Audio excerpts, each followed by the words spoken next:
कभी इन एक्टर्स के दम पर बॉलीवुड में बजा था हिंदुत्व का डंका, आज हो गया सत्यानाश। एक जमाने में आदर्श माने जाते थे अभिनेता, आज एक्टर्स को मिल रही हैं गालियां। हिंदुत्व और सनातन को बढ़ावा देना होता था बॉलीवुड का मकसद, आज बन चुका है देश विरोधी। एक समय था जब बॉलीवुड अभिनेताओं को लेकर लोग अपना आदर्श मानते थे, जिन किरदारों में एक्टर्स को मूवी और सीरियल में देखते थे उसी के अनुरूप उनका सम्मान करते थे, फिर चाहे वो भगवान का ही किरदार क्यों ना हो। लेकिन आज जब बॉलीवुड का ढर्रा बदला है तो स्थिति ये हो गई है कि बॉलीवुड एक्टर्स को खुलेआम गालियां दी जा रही हैं। क्योंकि आज का जो बॉलीवुड है वो टुकड़े टुकड़े गैंग का समर्थन करता है। आज का बॉलीवुड सरतन से जुदा वालों का पक्षधर है। आज का बॉलीवुड जुबा केसरी पान मसाला का विज्ञापन करता है। आज का बॉलीवुड बीफ खाने की बात करता है। आज का बॉलीवुड हिंदू देवताओं का अपमान करता है। रामानंद सागर, अरुण गोविल, गुलशन कुमार, मुकेश खन्ना, अनुपम खेर वाला जो बॉलीवुड था वो सिर्फ भारतीय संस्कृति को बढ़ावा देने का काम करता था। उस दौर में धार्मिक मूवी और सीरियल का प्रचलन था, लेकिन आज फुहड़ता और नंगे नाच की भरमार है।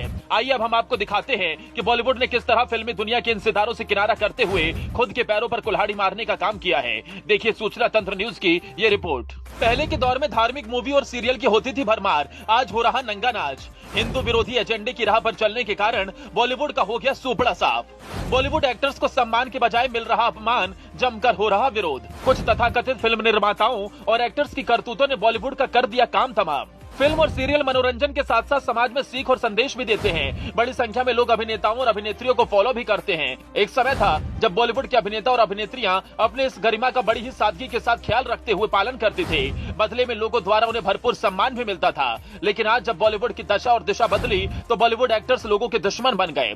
बॉलीवुड का ढर्रा यूं ही बातों से नहीं बदला गया, बल्कि इसके लिए एक सोची समझी साजिश ने प्लानिंग के तहत काम किया। सबसे पहले तो बॉलीवुड के फिल्म निर्माताओं ने टुकड़े टुकड़े गैंग के साथ मिलकर हिंदूवादी छवि रखने वाले एक्टर्स को किनारा करने का प्लान बनाया, उन्हें काम देना बंद कर दिया। उसके बाद फिल्मों की पटकथा में हिंदू देवी देवताओं का अपमान करने वाले दृश्यों की भरमार की गई।